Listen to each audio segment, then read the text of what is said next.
What's good, YouTube? Welcome back to my YouTube channel. Today I'll be reacting to 3 true Christmas horror stories animated by MJV Animations.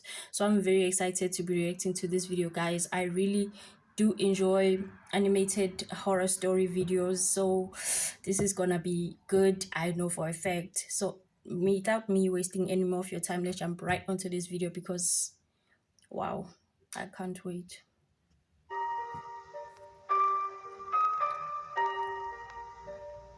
On Christmas Day 2018, my girlfriend and I took a trip to her parents' house. This was my first time meeting her family, and I was excited to meet them. Christmas is by far my favorite holiday, and I love the Christmas spirit. After spending 3 or 4 hours there, though, I was definitely getting anxious to leave. My social battery had been about completely drained. Sometimes it takes a lot out of me being around new people, especially if it's for a long period of time. I don't know why I'm like that, but I've been this way ever since I was just a small child. It's not that I don't like people or enjoy their company, I'm just a person that likes to keep to themselves, or maybe I should say I have a very select few amount of people that I love and interact with daily. I just wasn't used to being around so many new people and getting all of this attention. Right before we were about to leave, we quickly realized that over the 4 or 5 hours we spent there, we got lots of snow. I knew it was snowing, but I didn't think we were going to be hit with as much snow as we got hit with. There was easily an additional 3 to 5 inches of snow that was piled on top of the roads that were already in bad enough condition beforehand. My girlfriend and I lived just over an hour away from her parents' house, so with the roads being as dangerous as they were, we got settled in, and we pretty much had no other choice than to crash there for the night. The snow had no plans on slowing down anytime soon, and there was no way we were going to drive under those horrible conditions. My girlfriend seemed quite happy about staying the night, but me, on the other hand, I wasn't so psyched about it. I wasn't going to complain though. I was just happy I was under a safe and warm roof with my girlfriend. Plus I got to spend some more time with her family, and I really got to know her dad some more. We bonded over similar interests that we both had, like hunting and basketball, which I thought was pretty cool. Her parents were very nice and welcoming to me, and they prepared a great meal for myself and everyone else, which I was thankful for. Maybe it wouldn't be so bad after all. I couldn't have been more wrong to think that, though. We don't let anything get under our skin. We're always feeling like number one. Always feeling like number ones with the new number one skin hygiene pad. Its amazing germ lock tech keeps wetness and germs locked deep inside. Nothing gets under our skin, period. Always. At McDonald's, we're beyond excited to bring back the ultimate birthday party experience at our restaurant. It was getting late and everybody was venturing off to bed. My girlfriend Grace got us some blankets and we went to the spare bedroom that we were staying in for the night. We turned on a random horror movie and she fell asleep less than halfway through the movie. I, on the other hand, wasn't tired at all. All of a sudden, I heard this weird noise that sounded like it came from outside. It almost sounded like smaller sized tree branches were dragging across the bedroom window. I really didn't think a whole lot about it at first, but it definitely caught me off guard and raised my suspicion. I almost got up out of bed to try and take a look outside, but Grace was lying in my arms and I didn't want to wake her up for nothing. I think I just assumed that I was overthinking. A bit of time passed by and I was finally getting sleepy, but I really had to use the bathroom. I got up out of bed slowly and quietly as possible to ensure I didn't wake Grace up, and I did my business in the bathroom, and I lied back down in bed after. As I was drifting asleep, I heard this disturbing-like scream come from outside. It was loud enough to wake me up and startle me, but not enough to wake Grace up. I got up and I looked out the window, and I kid you not, I could see a person that was standing in the middle of the backyard looking at me. I wasn't so sure they could see me, but I didn't weigh it out as an option. I didn't really care anyways if they could see me or not, to tell the truth. My gut told me something was terribly wrong, though. You know when you get that gut feeling of dread? It's an unexplainable feeling, but that's how I felt. I tried to wake my girlfriend up, but she's a heavy sleeper, so after a few attempts, I gave up. Stupidly enough, I ran outside by myself to go and see what the hell was happening. In the person I saw only a few minutes ago was gone. They were completely out of sight. I then spotted the footsteps in the snow that looked like it led all the way to the shed in the backyard. I followed them cautiously, but quickly at the same time. Then I heard the scratching sound as I was approaching the shed. It almost sounded like the way a knife sounds when scraped against metal. But even so, I continued moving forward. As I got up closer to the front door of the shed, I noticed that it was cracked open. I opened it some more and peeked my head through ever so slowly, with my heart practically beating out of my chest now. And that's when I saw the most disturbing thing I will ever see in my entire life. That same man from earlier was standing right there, no more than 10 feet away from me. He had a sledgehammer in his hand and was approaching me now. I stood there in shock for probably a few seconds, but I screamed for help as loud as I could immediately. I started to run back to the house, and he began chasing me. When I turned around, though, right before I got to the front door, he was out of sight. Almost like he vanished out of thin air. I didn't question it much. I was just ready to get the hell inside to safety. I ran upstairs in a panic to Grace, and I told her what happened. She started freaking out when I told her, even more than I was, and we woke her family up and told them as well about what happened. Thankfully, they have cameras up surrounding the perimeter of the house, so Grace's dad played back the footage so they could see what we were talking about. Unfortunately, it didn't pick up the man's facial features at all, and it wasn't any help in identifying the man. I barely got a good look at him either. All I can really say is that he was average height, that he had medium-length black curly hair, and was creepy as fuck. For some reason, her parents didn't want me to call the police though, and I think they tried to convince me that it was some sort of prank and that we shouldn't be worried about it. I don't know how the hell they could believe that, but I thought that was pretty weird. Something about that didn't seem right to me. You would think that if someone was on your property with a weapon and they chased your daughter's boyfriend in the middle of the night, that something would probably kick in inside of you. That was definitely way more than just a silly prank. I'm honestly pretty sure their parents know this guy, because why else wouldn't you want the boyfriend to call the police on someone who tried to attack them? That's wild. They know him. The guy was going to fucking kill me for Christ's sakes. I skipped out on going to Grace's parents' house every Christmas since. And I've been running out of excuses, but I really don't care to go back.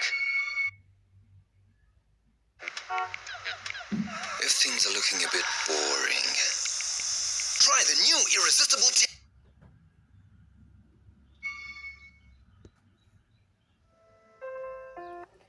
Bro, I honestly think they know the guy, because it makes no sense how they reacted. Like, don't call the police.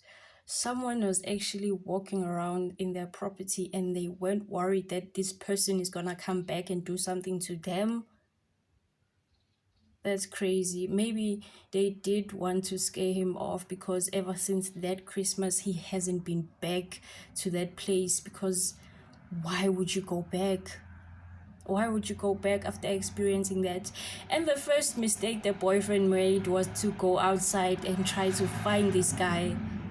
Why would you do that to yourself? Why would you go out there without any weapon in a place you don't know and try to... What? Really? That's crazy. That's really crazy.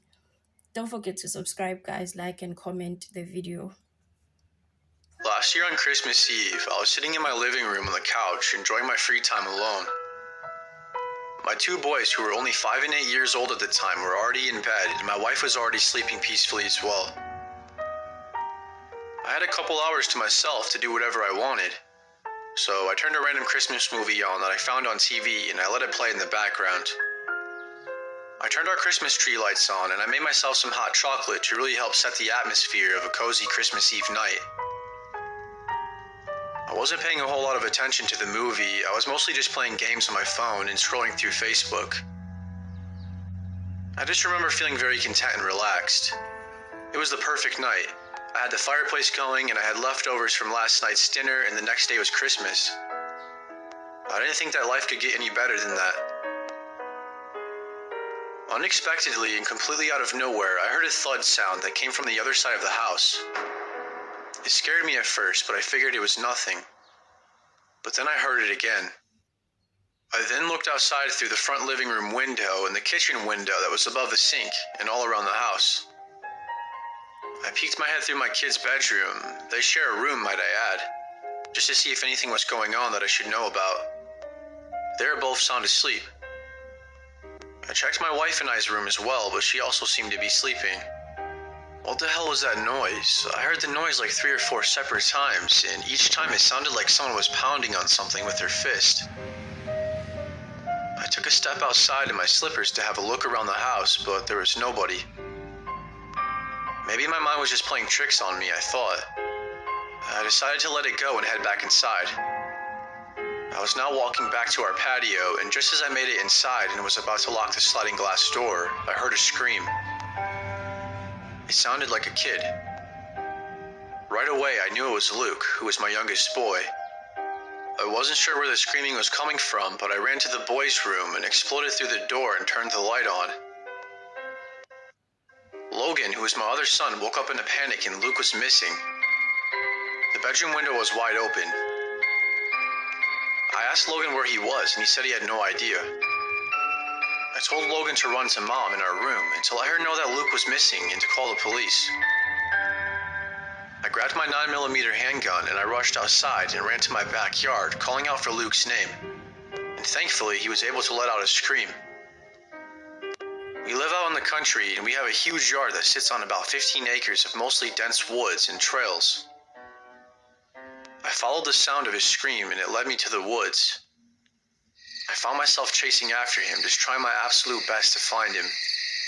I screamed and screamed for him, but eventually he stopped screaming back. That's when my panic really set in, and I swear to you, I thought I was going to have a heart attack. I kept searching for him, and after a few minutes, I heard something that sounded like a person stepping through sticks and leaves. And then I heard a sound of what sounded like someone taking a big gasp and trying to hold their breath. I looked all around me, and I turned the flashlight on. I didn't have it on up until this point because I didn't want to give off my position. I knew my son was out there with someone who was trying to kidnap him. And I knew that I knew my woods better than anybody, and I knew he was still out there and that they were close by. I must have did a 360 4 or 5 different times, looking all around, until I finally spotted what looked like to be someone laying on the ground. All I could see was a shadow. Almost as soon as I pointed the flashlight at it and took a few steps closer, I then saw in fact that it was a man. He was lying on top of my son and he was suffocating him. The man ran off and I ran to my son Luke. He was lying there borderline unconscious and I picked him up and ran home and got him inside. The police were already there by the time we got back to the house and Luke had to go to the hospital. He turned out to be okay, but he had bruises all over his body and scratches on his neck and face. My son almost and very well could have died from asphyxiation. As for the man who kidnapped him, they never caught him. I gave the police the best description of him, but he's still out there somewhere. He was lucky I didn't shoot him in the fucking head. Sometimes I wish I would have. Luke said he thought the man was me and that he was dressed up with a ski mask and somehow the man convinced him to unlock the window and to go with him. My son is probably going to remember this for the rest of his life. I know my wife and I will.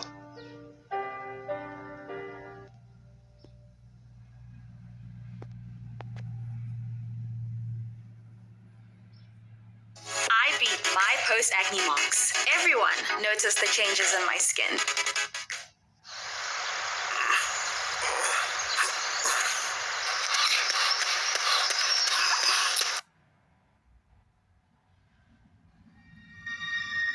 This happened on Christmas. I would be so horrified. Imagine being in the father's position, hearing your son scream, knowing that he's been taken, he's been kidnapped. That is horrifying.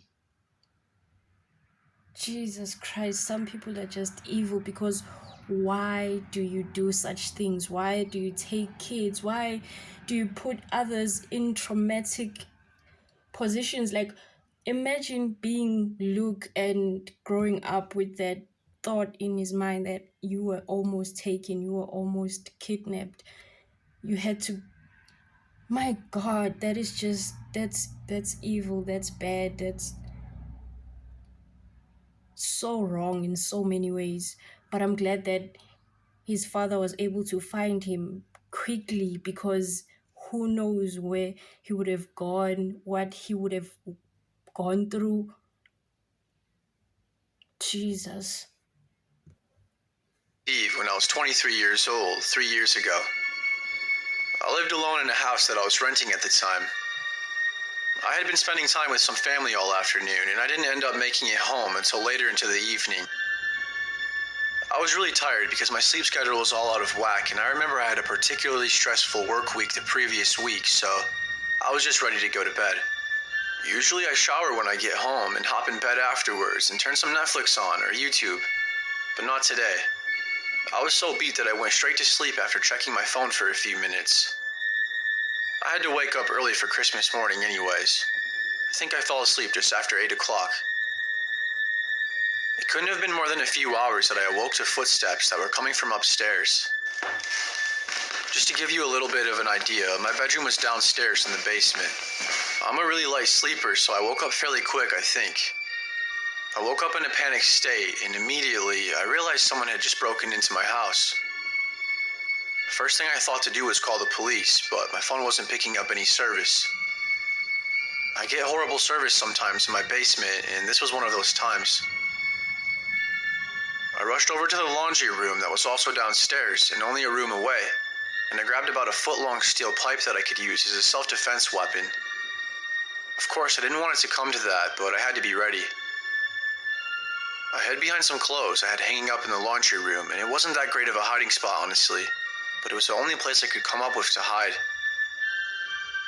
I must have called the police a dozen times, and each time it would ring only once, and it would make this beeping noise my phone would make when it had no signal. I was starting to get pretty pissed off, and I let my anger get a hold of me. The noise upstairs continued, and by now it had escalated to more than just footsteps. I kept hearing this noise that sounded like someone was pounding on something. Then everything got eerily quiet for only a couple of minutes. Whoever broke into my house was now trying to make their way downstairs. I must have locked the door though, because whoever it was wasn't able to get the door open. I have a bad habit of making sure that the doors are always locked. I'm not so sure how bad of a habit it is though, considering it potentially saved my life. It's not. The man started yelling and screaming, but I couldn't make out what he was saying. It didn't even sound like he was speaking English.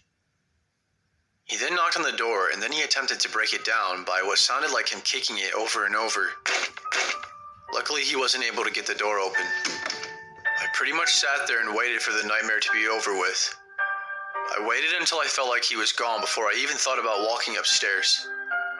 I probably waited for over a half hour, after the last sound I heard from upstairs. I finally worked up the courage to walk up the stairs and look around the house for him. I was just waiting for him to pop out at any moment, and I would have had to fight for my life. But he never did. He was gone. The only thing he left behind was a piece of paper that he taped to the fridge that said, and I quote, "I'll be back," with a bunch of smiley faces on it. I didn't care too much for his little threat, and I called the police to make a report on what happened. I had absolutely nothing on the man, though. I didn't know what he looked like at all, and I had no idea of his age or anything that could even give the slightest detail of the man. So obviously, there wasn't much the police could do except reassure me and boost my confidence by telling me that everything would be okay and that they will catch him sooner or later. It really freaked me out too, because even still to this day, I have no idea how he got inside. There were no signs of a break-in or anything. I had an incident that happened exactly a year later on Christmas Eve as well. I wasn't home. I was actually at my girlfriend's house visiting with her family when I received a notification on my phone on my Ring doorbell app that said somebody was at my front door.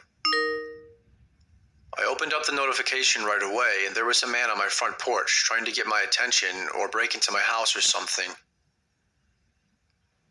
I know deep down in my heart that it had to have been the same guy that broke into my house the year before.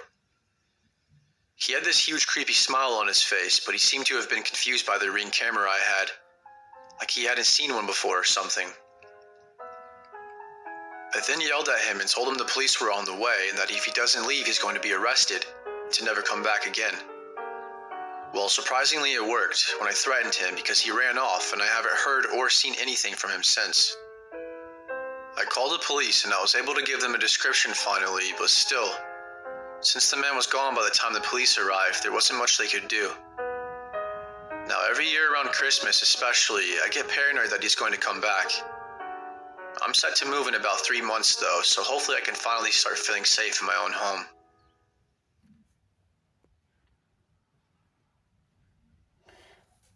Imagine home break-ins are always like traumatic. Having someone invade your personal space is just traumatic because how do you get that out of your mind? How do you sleep the next night and the next one? Because it's always gonna be there on your mind lingering, and you're always gonna think, is someone gonna come in? Is someone gonna invade my space again? You don't feel safe for months.